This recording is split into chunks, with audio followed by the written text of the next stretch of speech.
Forgot. The lights for this are red. Aaron's wearing red. I'm wearing red. My face goes red. Is that too much red? Hey guys, Cool Blind Wave. I'm Eric. I'm Aaron. And welcome to Sopranos, where the whole video's red. And it's another two of us, where last time it was two of us, different two of us. Yep. Now there's different two of us. I've exchanged Calvin for Aaron. We'll see if this has worked well for me or not. Yeah, I missed last time. You did, and you missed a hell of a guest star last time, Aaron. I did. I was so surprised Frank Sinatra Jr. was in the episode. Yeah, you're right. You're right, man. That was a crazy cameo. You know, it was funny. Me and Calvin both were like, we looked at each other, it's like, there's no way that's Robert Patrick, right? Like, yeah.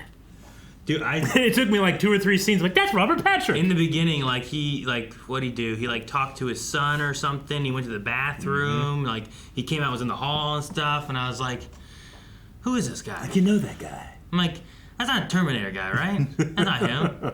And, Melanie, we're in bed. And, I was just like, does he look like a T-1000? Mm-hmm. I don't know if he is. And then I got to a scene, that's him, Melanie. That is him. Yep. I was like, Robert, not Pattinson. That's the other guy, Patrick. Yeah. But yeah, I was surprised that he was in it. I always get tickled when he shows up. But yeah, he shouldn't have been gambling. He shouldn't have been gambling. I was mad at Richie. Richie, he came in there and he caused problems instead of coming in there, and then he could have just gotten his information and left and then dealt with that later, but instead he started making a scene and then everyone started leaving. And Richie's he's like the old school mob, and I feel like Tony's trying to do stuff a tiny bit different. He's a little bit more empathetic, but he also needs to appear very strong. But Richie brings out the stuff. Yeah, we gotta get rid of Richie. He's a problem. We gotta whack him?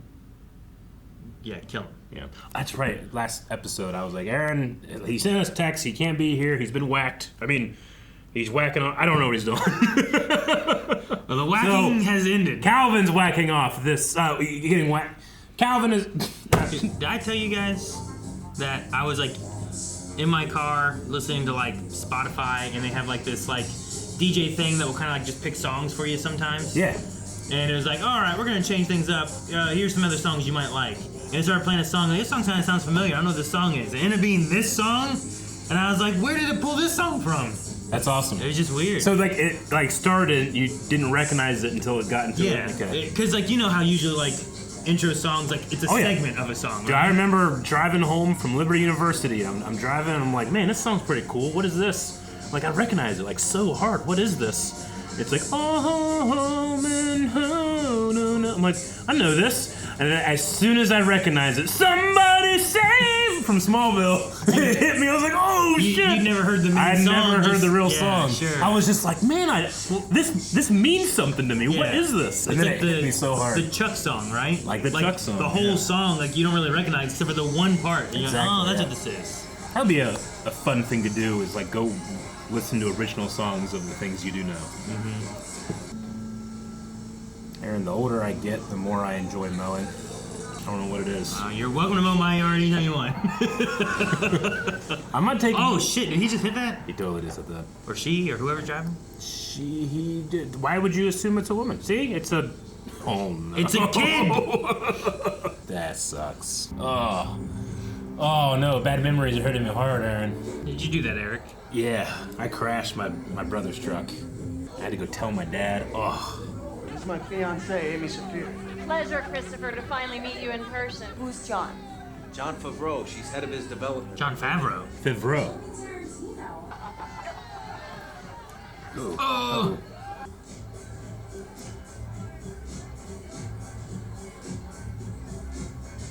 Those are nice. Wait, you whispered. I don't know. What's her name? I missed it. She's with Greg. Yeah, I don't care about his name. Swingers? You can suck my dick. That swings too. I don't even have the thing. Threw it away.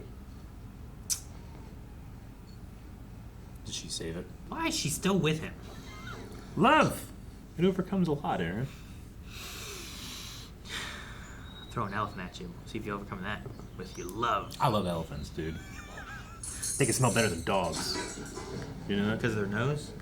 Or because they shower more? I'll get back to you. When I get confirmed, I'm gonna be a man. So how come I can't drive? Oh, you really want to get into this, huh? Oh. Do you ever think, why were we born?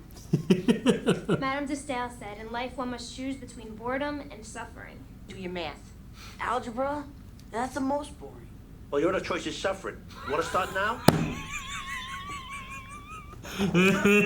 God, that's good. such a dad line. Oh, Oh, man. And they are right by a graveyard. There were no absolute truths. You believe that? In your family, even motherhood is up for debate. No, it's not. I teach him to love and respect and appreciate his mother. What about your mother? Are we gonna see John Favreau or Vince Vaughn? It wouldn't surprise me. He's shown up on a lot of television. I'm waiting for something to happen between these two. Yeah, that's it. Huh? I think it's broken. Okay, cut. What? All right, check the gate. That's it? I seen her. That movie my girlfriend likes. Oh, yeah. I know her. She's from Mystery Men. She is the bowler. Jennifer. Something, I don't know. Thank you. Look how young. Janine, her character's Zephyr. That's a fucking name. Garofalo. Garofalo. Janine Garofalo. That's right. That's cool. Michelle, I'm sorry. I'm sorry. Wait, The camera. Is there anything other than bitch? Bukyak. That sounds more interesting. Yuck. Am I saying it right? Bukyak. Are we allowed to say it? I think one of those things like, you guys shouldn't be saying that! Okay, let's roll. Writing credit. Writing credit. Writing credit. Oh, he's cunt. Okay. Cool. You're letting him, like, listen. He's carrying Dunkin' Donuts. Yeah, what does she know? She knows that even if God is dead, you're still gonna kiss his ass. Hey! He's a little you, Tony. There's no choice here, you know? Treat him like you treat yourself. That's the one beef I had with swingers. You guys patterned yourselves after Frank and Dean, but there was like a pussy-assness to it. Pussy asses. John Favreau, Rocky Marciano, Deep Impact, Swingers. Deep Impact? I never seen seen that. I watched Armageddon. I had to pick one. Had to pick one? Yep. And you could never watch the other one? Yep. Holy fucking shit, that thing is still alive? If I told you 15 years ago that she was a piece of ass, would you believe me? What? What happened? He reaches down, you know, and starts fingering, undoes the skirt, reaches in, grabs hold of a goddamn prick. Jesus Christ. So he gets this fucking acid, you Jesus. know? Burns everything. She had to get a glass eye. Damn. Look at the scrape on that car. You're his confirmation sponsor, for Christ's sake. Do something with him. All right. 13, 14. Confirmation sponsor? Generally your godparents. Go ahead. He's bombing out in school. They got a C, 3 D's, and an F. Damn. You went to the set? Yeah. Why didn't you call? Oh, we were only there for like half an hour, and then him and Amy wanted me to give him kind of like a tour around Jersey. Is she jealous or upset that she wasn't there? What happened to, like, I don't know, whatever the supportive of you aspect was, right? Be a leader, not a follower. What? Master P said that. Wait, you still listen to rap?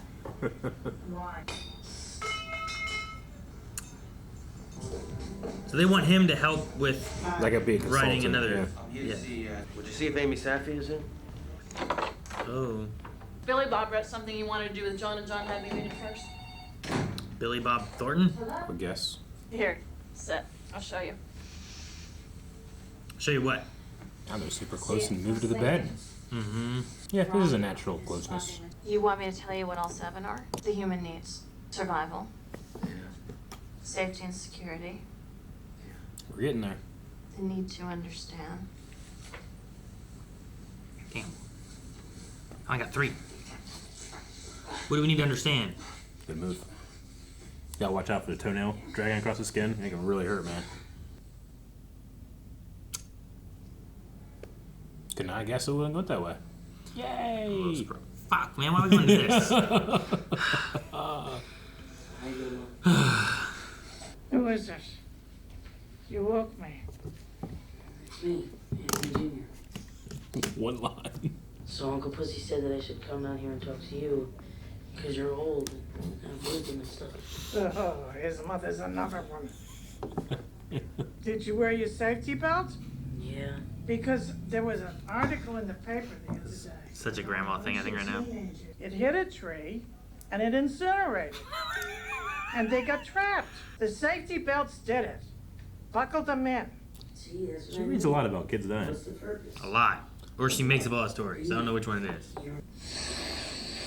Guess I won't order us any espresso. That was another thing that kind of blew about Swingers. What's the acting? Oh, you know it was good fucking acting. Hanks, Private Ryan. It's kind of unfair to compare the two, you know. Yeah. One's about young soldiers dying on the beach at Normandy. The other one's about young guys looking for blowjobs in Vegas. Yeah, well, you made the movie. So, Dude, I think you're making a friend here if you do this. you strapped right now?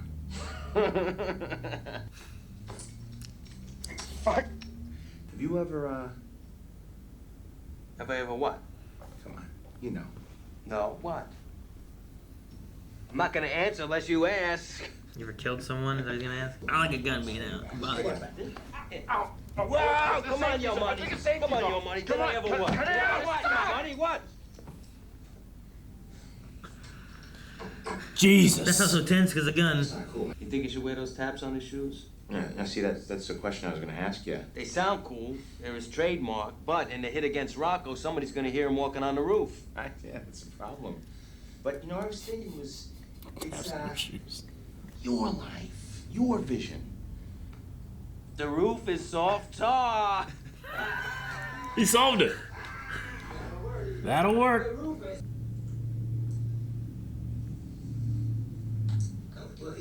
He's like afraid to say his thoughts, huh? Frankie's gotta put one in his old man's head. Blam! Then another one. Blam!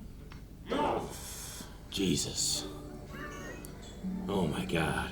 It's a beating I would get if I ever handled a gun like that for my father. Blam! Oh my God.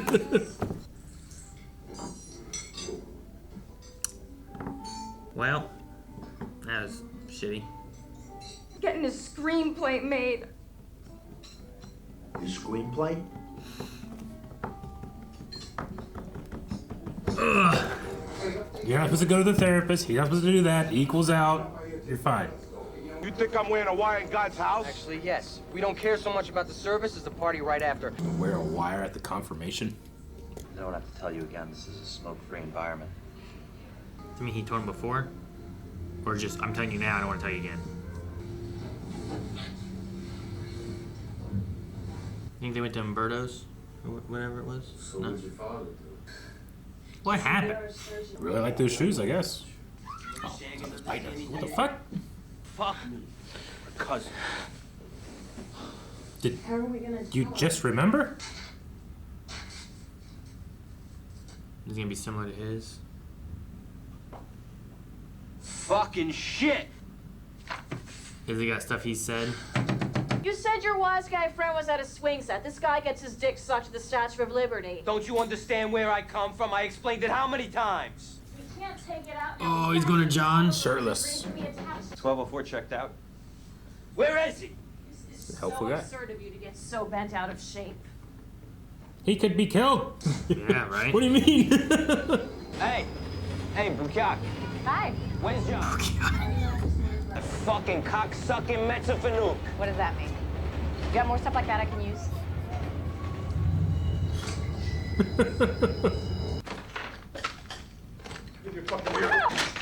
Jesus!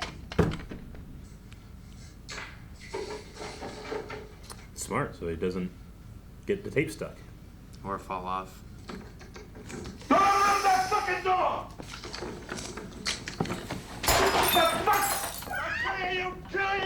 I'll kill you! Dad! Oh no. Jesus Christ, the fuck's with you?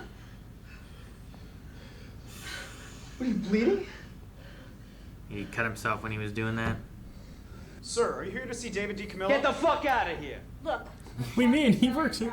Fucking D-girl. Excuse me? Excuse me, I'm a vice president. What's a D-girl? Sound like a fuck boy? I don't know. We'll look it up. You went through with it, huh? Is he wearing it? Oh, yeah. Now the bar's down the hall, Richie. Over there. Oh, and we count the silverware. I heard we won't be bothering me more if my neighbor Weiss chugged. No neighbor of mine. What'd you hear on that? Tony, we're out of ice in here. Yeah. He's wearing it, huh? Weed? What are we doing? Weed. Smoke outside, man. What does that smell? But you don't smoke inside. What are you yelling at me for? Even Grandma says the world has no purpose. Get inside right now and join your guests. Be a good Catholic for 15 fucking minutes. Is that so much to ask? Are you guys good Catholics? He's a monster. They kill people. They perform in society. Oh, we're gonna talk about the screenplay thing. I got one son, and you missed his confirmation ceremony? I figure with all my sins, I don't want the church caving in on everyone. Exactly 10 minutes I'm gonna look up. If you're not here, I'm gonna assume that you went to look for whatever the fuck it is that's calling you out there. If you are still here, then I'm gonna assume that you had no other desire in the world but to be with me. And your actions will show me that every fucking second of every fucking day. Think about it. That's a hell of a threat. When he wants to, like, Tony can tower over people. You gotta be there in 10 minutes, you can be gone in 10 minutes. What do you wanna do? Especially when everything he went through just kinda like blew up, you know? Yep. Yo, where's the Godfather?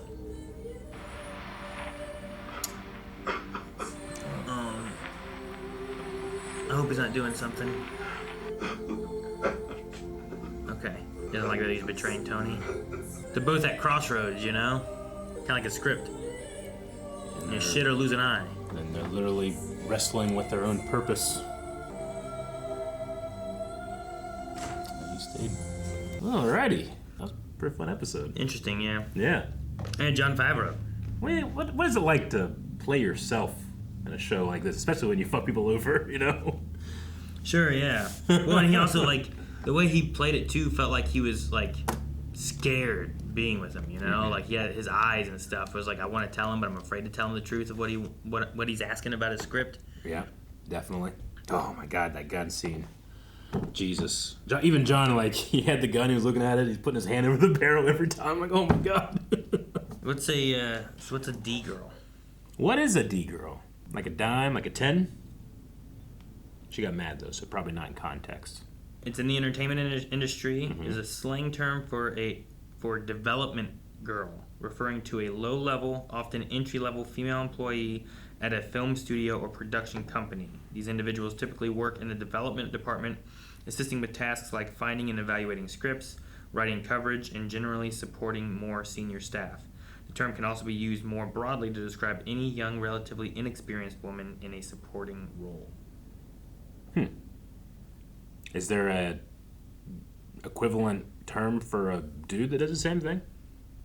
I imagine that type of role is not gender specific, but the term seems like it is. Yeah, I don't know. I can't find D man. And that's why she's like, fuck you, I'm a vice president. So she's fighting with like, no, I've moved up, but she still also like is reading the scripts before he, you know, like it's much more assistant-y. Sure, I get you. So he's calling her out as that, where she's like, no, I've moved up and I'm higher up than that. Yeah. Something about her seemed familiar and I couldn't figure out what it was. Oh, maybe that's what it is. She was the main... Is she the main? She's the mom in Longlegs. Remember Longlegs with Nicolas Cage? She was also in the original Dune movie, I think, or series. She was in 88 Minutes. She was in Urban Legend, Last Holiday, Stargirl. Who's she in Stargirl? Mike's mother / Maggie. She was in 2 episodes of Stargirl. She was Paula in 2 episodes of The Walking Dead. She's just been in a lot. Doesn't seem like it's usually like lead roles, but just in a lot of things. She was in The Mentalist. I watched The Mentalist. Maybe I recognize her from that. Actually, maybe I do. I mean, isn't Mike Stargirl's brother? That's not mom. That is what I know her from. Yeah. I liked her in The Mentalist as well. Okay, so it's Mike's original mom because they're a formed family. That's right. Okay, gotcha. So that's I who. remember her from the Luke Wilson, right? Is that his name? Yeah. That's his original. Mm-hmm. I mean, I feel for Pussy. You know, like he had that. I was sad that he was crying. You know, he was he was wet. You know. We're not too early for a button. Should have went to that part last. I guess I should have. But, I mean, his, you know, like, he's breaking down because he's realizing what he's doing to what he he says is, hey, he's a good man, you know? Like, he's defending him, but he's also betraying him at the same time, which is funny considering Favreau talked about a contradicting character that does one thing and feels another, which all of the characters are doing, by the way. I've really enjoyed the conversation about purpose, about like, if you don't have a divine one or one that is set out for you, then does that mean purpose is arbitrary? Sure. You know? Why are we born? Why are we here? Yeah. Is there a God? Is God dead? Yeah. You know, that kind of thing. But you also are kind of pairing that with the creation of art, you know, in which case Chris is the god of his story, and he's trying to like figure out, well, how do I, you know, there's pain and there's suffering and there's joy, and how do I have my characters feel that? Mm-hmm. So it's like placing him in the role of God that gives purpose to others, but the characters over here have to find it for themselves. Really interesting stuff. He also was like, if I acted, I want to be me. I don't want to be someone else. I know. It's just, I don't know if that's acting. Yeah. I mean, I know that there's actors that, well, they just play themselves all the time, but, you know, that's what good casting is for. You still have to be vulnerable. You don't need and do that in things every role. Exactly, yeah. Like, I don't know, Jon Favreau here was who Jon Favreau is. Yeah, you know what I mean? Like, but he's playing this role of here, talking to a mobster, getting a job or a script written. I remember when he was on Friends, and he played like, he was pretty much Tony Stark. Oh, yeah? Which is funny considering he was Happy Hogan later. I'm trying to remember. I watched so much of it so quick, and I remember that, but I don't remember who he was. He dated Monica for a little bit. He was like a millionaire. Was he a chef? No. Or did he own a restaurant? That's from a movie called Chef that he did. But at least in that, he was like a tech mogul, and then he wanted to become, like, he's like, I dominated the world of business, and I want to dominate the world of MMA. So he tried to be an MMA fighter, and he keeps losing. That sounds familiar. Yeah, I remember that. Okay. Monica breaks up with him because he refuses to quit MMA, and she refuses to watch him get beat every time. Yeah. This is a great part. Joey's like, hey, a fight's starting on the TV. And when they say two lines, hey, it's over. He's not very good in that. He's not very good. Yeah. It happens. But, yeah, it's cool seeing him here. And then Tony Jr., like, talking about that, like, comparing it to Chris and stuff, too. Like, he's going through a thing of, like, what matters? Why am I doing any of this? Does school matter? Like, I can just chill. I'm just going to chill and smoke with my friends. Like, he doesn't want to be confirmed. Like, he's like, is God even real? Like, he's going through all those kind of, like, I don't know. It's a lot of questioning. Also, I think paired with, like, what he sees of, like, talking about contradictory characters of, like, here's what my parents are telling me to do, but then here's who he is and what he does. Yeah. And him and his sister keep noticing and knowing more and more stuff. Sure. I think, was it last episode when I think the daughter, I feel like the daughter said something, I can't remember what it was, against, like, I think it was because of the car being given to her, right, by Eric, and being like, you're a monster or a mobster or, whatever it was. Like, they're seeing more things and being like, this is what you're saying we are and supposed to do, and talk about God and the Bible and stuff. But then you go out and you do this stuff, and you're like a hypocrite. And I think that's conflicting to the kids, where they're like, exactly. What are we supposed to do with that? They're being asked to, like, go and, like, they're watching their parent go and play at being religious and righteous, knowing he's not doing it. Yeah. Like, again, a character contradiction in that way, right? Like, there's that one part there where it's like, hey, sometimes you just gotta do the right thing, and it's what a religion has told you is the right thing to do, you know? Yeah. You just gotta do this because your parents told you to, because it's tradition, because you do it because. Like, that's kind of what you get. Yeah. Whereas because doesn't really give you an answer. It's just like, you gotta do it. Like, if they really cared about it, they'd be like, let's go talk with our priest, or let's go and, like, actually look up these answers and that type of thing, you know? But it's also not like Catholics are necessarily encouraged to look out Scripture and answer their own questions in that regard, you know? It used to be illegal to own a Bible. What? Yeah. Why? Because if you were to read it on your own, you might misinterpret it. You need to be told what it's saying. Seems silly.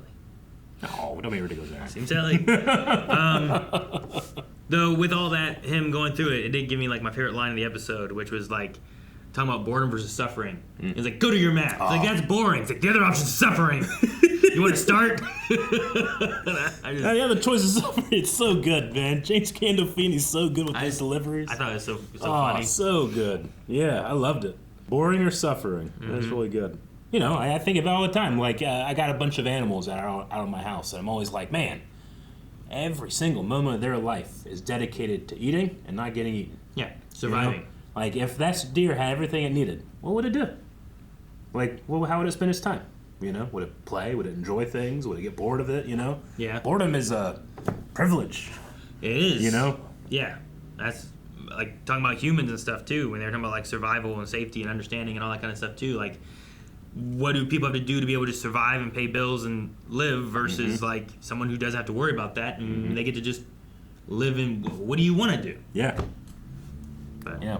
I think it's I don't know. There's some type of clarity in that for me where it's like, I'm bored, and I think that is a negative, but it should be, I'm bored, and that should be like, that's amazing.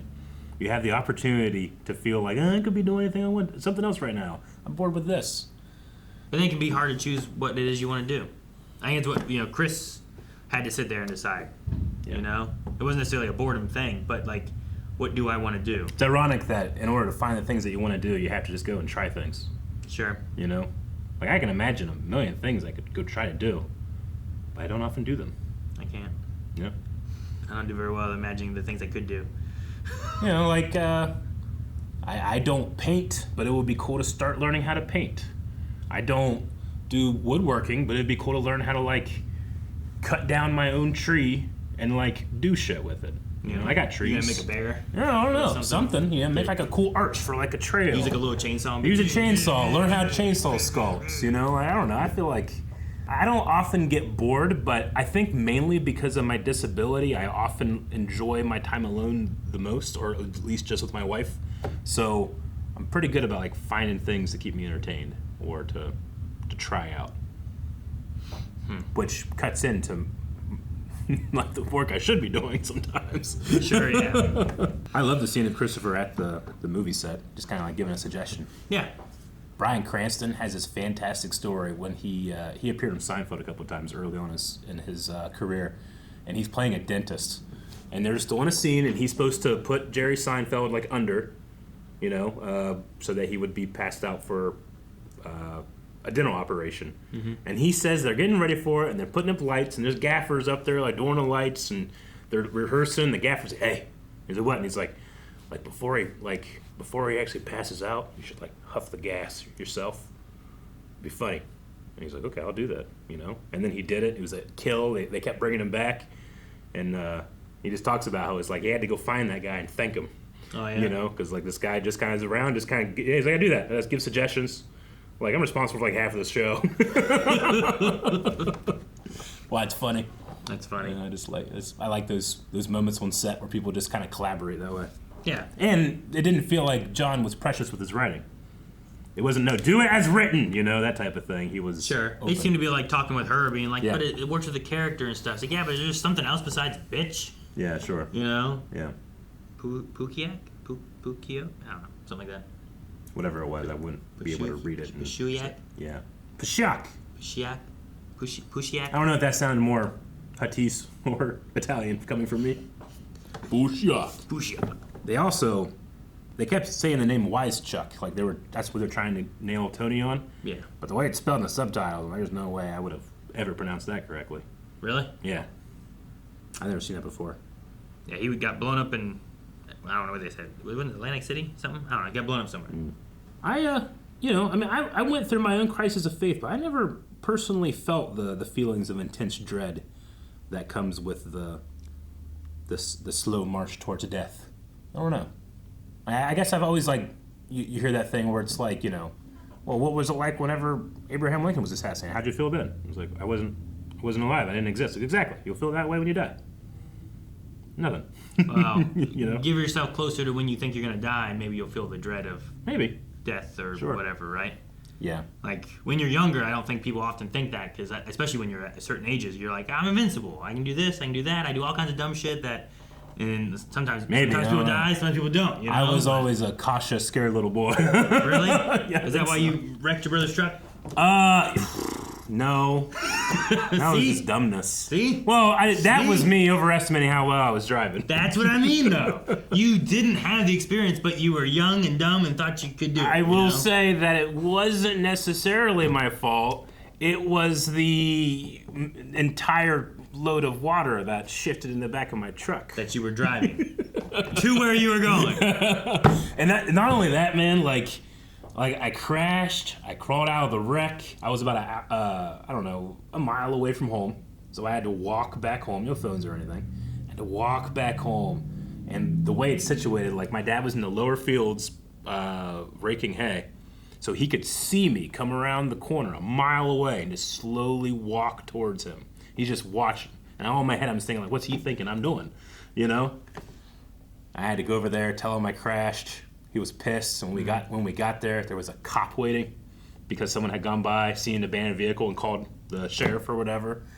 So then not only did I get in trouble with my dad, he had to go to court for allowing me to drive, because he was allowing me to drive on a back road because I was hauling water from one farm to another. So not only did I get in trouble with the law, he did too. So I fucked up so bad, he had something on his record, and he had a clean record, never been in trouble ever in his life.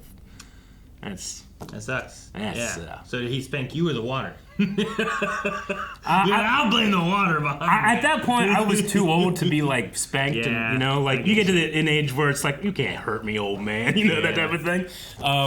But it was more, the disappointment hurts way more than any spanking. He couldn't have said that he was driving. He had to go like get the tractor to fix it or something. He's honest to a fault. There would be no lie that would satisfy it.